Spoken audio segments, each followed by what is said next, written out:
할렐루야. 사랑하는 대강의 가족 여러분, 오늘 하루도 하나님의 말씀과 동행하는 삶이 되길 소망합니다. 오늘 함께 나눌 하나님의 말씀은 출애굽기 32장 30절에서 35절 말씀입니다. 이튿날 모세가 백성에게 이르되 너희가 큰 죄를 범하였도다. 내가 이제 여호와께로 올라가노니 혹 너희를 위하여 속죄가 될까 하노라 하고, 모세가 여호와께로 다시 나아가 여짜오되 슬프도소이다. 이 백성이 자기들을 위하여 금신을 만들어 싸우니 큰 죄를 범하였나이다. 그러나 이제 그들의 죄를 사하시옵소서. 그렇지 아니하시오면 원하건대 주께서 기록하신 책에서 내 이름을 지워버려 주옵소서. 여호와께서 모세에게 이르시되 누구든지 내게 범죄하면 내가 내 책에서 그를 지워버리리라. 이제 가서 내가 내게 말한 곳으로 백성을 인도하라.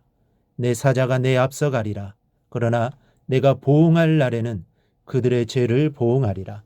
여호와께서 백성을 치시니 이는 그들이 아론이 만든 바 그 송아지를 만들었음이더라. 아멘.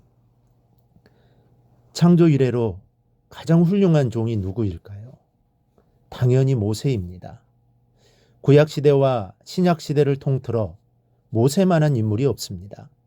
그렇다면 그 모세는 어떤 성품과 어떤 인격 그리고 어떤 믿음을 가진 사람이었을까요?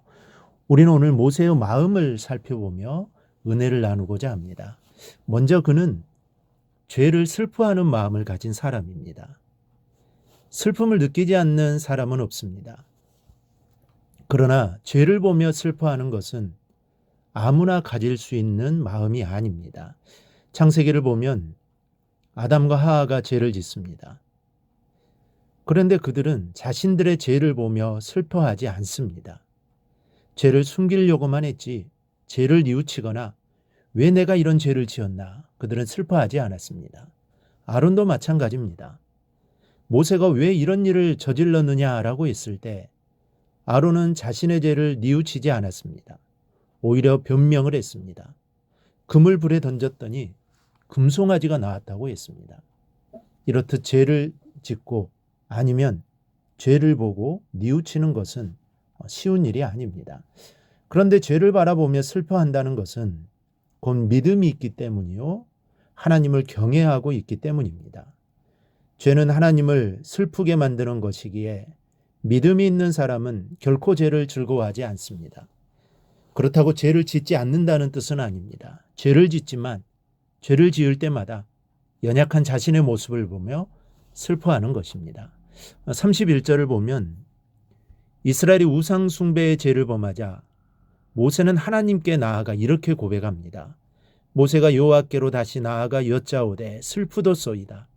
이 백성이 자기들을 위하여 금신을 만들어 싸우니 큰 죄를 범하였나이다. 슬프도소이다 라고 말합니다. 지금 모세는 백성이 저지른 죄를 놓고 가슴을 치며 슬퍼하고 있습니다. 백성이 저지른 큰 죄를 놓고 슬픔을 감추지 못하는 모세의 모습에서 그가 하나님을 얼마나 사랑하고 있는가를 짐작할 수 있습니다. 여기에서 모세와 내가 다른 점이 무엇일까요? 우리는 지금까지 다른 사람이 죄를 지으면 이렇게 말했습니다. 무슨 집사가 그래? 뭐 저런 성도가 있어? 저런 사람 때문에 교회가 욕을 먹지. 우리는 상대방의 허물을 보며 슬퍼할 줄을 몰랐습니다. 그저 정죄하고 손가락질하기에 바빴습니다. 마치 나에게는 허물이 없는 양, 상대방의 허물을 사정없이 헐뜯기에 바빴습니다. 이러한 모습은 에덴 동산에서부터 있었던 모습입니다. 아담은 하와에게 죄를 뒤집어 씌웁니다. 하와는 뱀에게 죄를 뒤집어 씌웁니다. 바로 죄된 인간의 모습입니다. 그러나 모세는 달랐습니다. 오늘 우리는 모세의 마음을 배워야 합니다. 모세는 백성의 죄를 바라보고 마치 자신이 죄를 지은 것처럼 슬퍼할 줄 아는 마음을 가졌습니다. 오늘 우리도 이러한 마음을 우리 가슴에 간직할 수 있기를 바랍니다. 둘째로 남의 죄를 대신 회개하는 마음을 가진 사람입니다. 모세는 여호와께 나아가 백성이 얼마나 큰 죄를 저질렀는가를 고하며 슬퍼하고 있습니다. 그리고 그들을 위하여 기도하기를 그러나 이제 그들의 죄를 사하시옵소서 하고 기도하고 있습니다. 여러분 생각을 해보세요. 지금 죄를 회개해야 될 사람은 누구입니까? 이 백성이 아닙니까? 모세는 하나도 잘못한 것이 없습니다. 그럼에도 불구하고 모세는 백성의 죄를 용서해 달라고 기도하고 있습니다. 이것이 모세와 내가 다른 점입니다.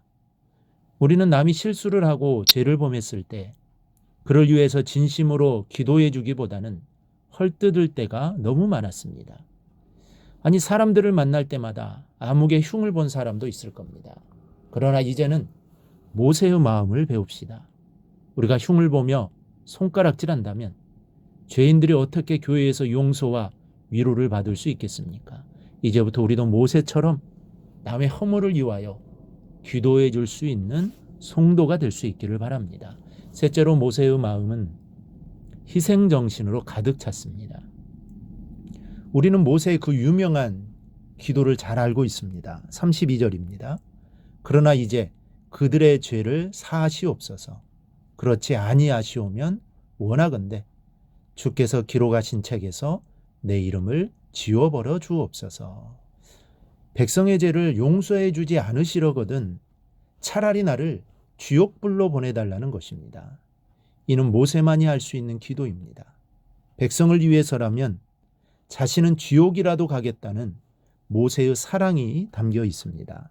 백성을 위한 그의 희생이 가득 차 있습니다. 이렇게 희생하는 지도자가 있었기에 이스라엘이 앞을 향해 나아갈 수 있었던 것입니다. 우리가 모세처럼 될 수는 없지만 모세가 가지고 있던 마음과 희생의 정신은 배워갈 수 있습니다. 자녀를 위해서, 또 교회를 위해서, 이웃을 위해서 희생하는 모습이 보여질 때 하나님의 나라는 더욱 견고하며 더욱 번성해 갈 것입니다. 우리 모두 오늘 모세의 마음을 가지고 일평생 살아가기를 주님의 이름으로 축원합니다.